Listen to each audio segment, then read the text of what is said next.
I can't even get my words together. I researched some locations that were for rent. Pictures make everything look way more spacious than when you get up here and see it.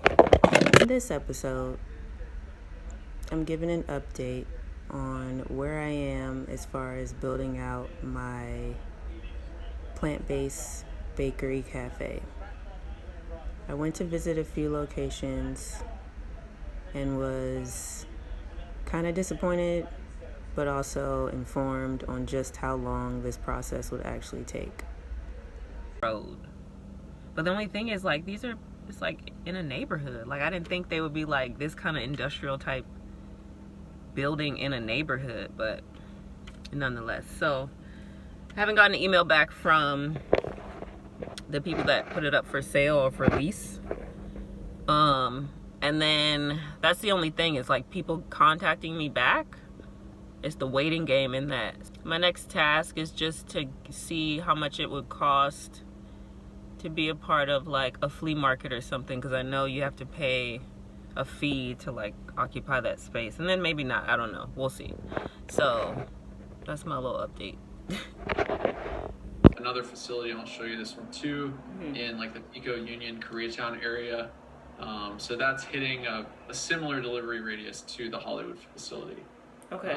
It'll be covering kind of all of downtown. You get USC.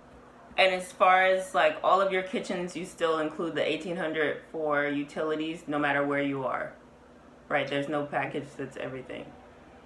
Correct. I might as well just buy a house and do this out of my house. Yeah, well, yeah. No, I need to know this information just moving forward, so I know what I'll be up against, because, better to know than like be surprised by like, what? Exactly. How much is this? Anything available now, or is that kind of the same?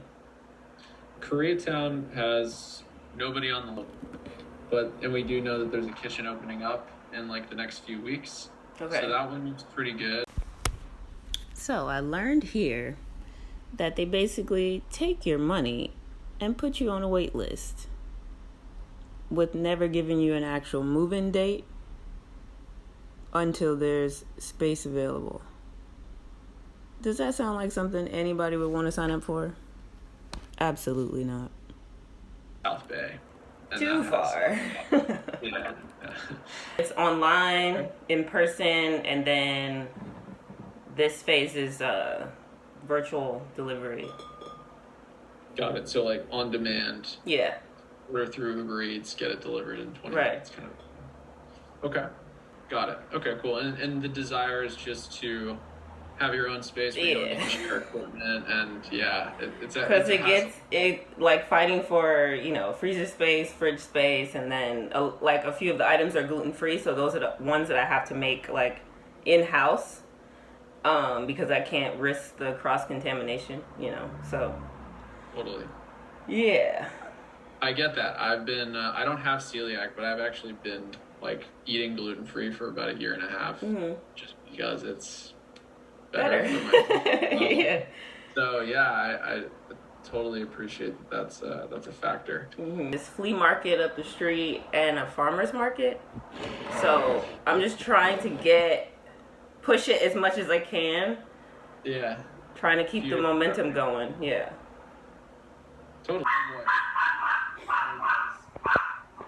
Sorry. It's okay. Fucking dog barking in the neck.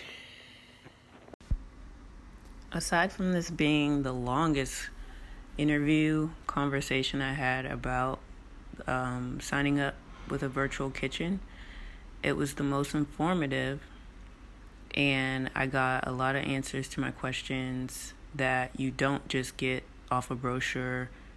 Sometimes you have to go through the process to find out like what all is included in a service like this, or like to be a part of a facility like a virtual kitchen. Like, it's not just you sign up, pay this little fee or booth rent or whatever. Like, it's actually like you have to make sure you have certification. If not, they will provide that for you, but at a cost. You can come in with all your own equipment, which will make it easier, but it's like give or take. Some locations had a lot of things included with the rent and other locations didn't. Some locations, they even offered services where you could rent equipment from a company to put into this space. And it was just like, after learning all of this, it was like, yeah, I would rather stick to my food truck idea, or if a space comes up to where it's all ready to go, like a turnkey bakery, that would be better. But I'm so glad that I went through the process and this lengthy interview. But now I know way more information than when I started.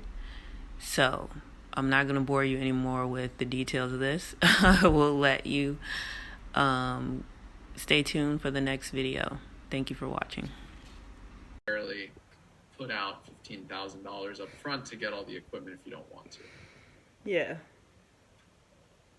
What was that blue thing? That I'm used to. I used to work at Universal, so we would have these like fly traps. Is that what that is? Oh yeah. It's like the industrial strength Orkin. Yes. Right. Yes, pest control is covered in the cost as well. Good to know.